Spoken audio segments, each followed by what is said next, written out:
Hello and welcome to today's episode of The Memory Keeper. I'm your host Bram Groen, and today we sure have a special treat for you.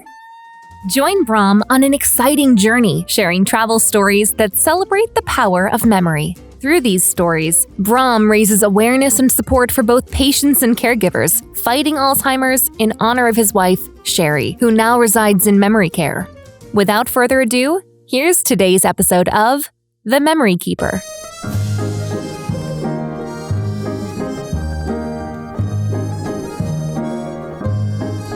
Now that we are well into this weekly storytelling, I'm introducing stories submitted by others, and it is a sincere honor to start with this story contributed by my dear friend Fons Trompenaars.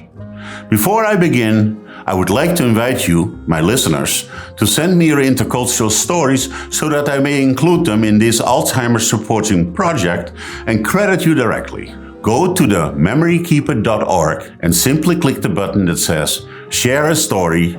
I can't wait to read what you will be sending me. Now let's get into today's story, A Customary Double Dutch. As many around the world know, particularly in business and academia, Fons Trompenaars is a highly sought-after speaker and teacher in the realm of intercultural communication and interaction. Remember him from my earlier Lufthansa is first class story? He lives in a suburb of Amsterdam and regularly flies from Schiphol Airport to numerous countries across the world. Fons has a Burgundy-born mother and a Dutch father, and as such, he is the walking synthesis of both the pleasure of an alcoholic beverage from time to time and being Dutch, which we all know means that he will seek a cost advantage wherever he can. Good for him, I'd say, as a fellow Dutchman. One day, as he told me the story, he came back from JFK and had bought 2 bottles of his favorite single malt Glenlivet. One, in fact, for half the normal price and all tax-free, of course. Knowing full well that he was only allowed 1 bottle to bring into the country. Can't think of anyone ever doing that. He had hidden 1 bottle in his stroller and 1 in a highly visible bag with the tax-free JFK logo. And when he arrived at Schiphol's customs, they asked the typical question of anything to declare. Fons told me how stupid that question is, as they then always proceed to check you anyway, particularly when they know your face as a frequent traveler. So Fons answers with the proverbial "no sir" and shows his tax-free plastic bag with the Glenlivet bottle. "Well sir, let's check your other bags anyway," said the stern-looking agent. "Okay. Why don't I open the stroller for you while he gives them at the same time his computer bag so that they first search that one?"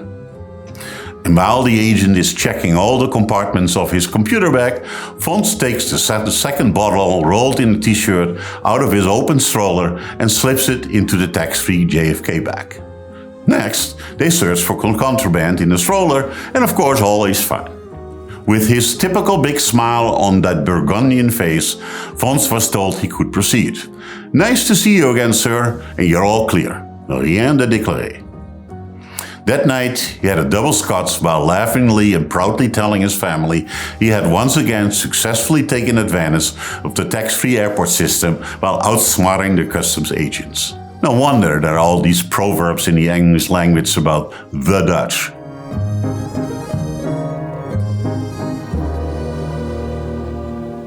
I hope you enjoyed today's story from Fons. It's truly an honor to share stories with you, especially those of people who are very dear to me. Next week's episode brings us to Tehran and eventually to my hastened exit from Iran via Iran Air. Speaking of airports, sometimes it's a place you can't wait to leave. I was there in the year of the so-called Iranian Revolution, which of course really was a theocratic coup d'etat. One of those experiences that still makes my heart beat a little faster. But we'll talk about that next time. See you next week, friends, with May Impermanence Prevail. My name is Bram Groen, and I am the Memory Keeper. Thank you for listening to The Memory Keeper. On behalf of Bram, we want to thank you for your help in raising awareness and support in the fight against Alzheimer's. If you feel inspired to make a difference, please consider making a charitable donation to the Alzheimer's Foundation of America in honor of Bram's wife, Sherry, by visiting thememorykeeper.org and clicking the button that says Donate.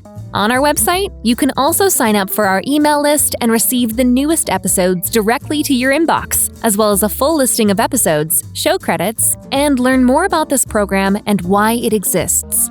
Lastly, if you enjoyed the series, we just ask you to share this episode with your friends and family, as well as subscribe to the show and follow us on social media at Memory Keeper Pod.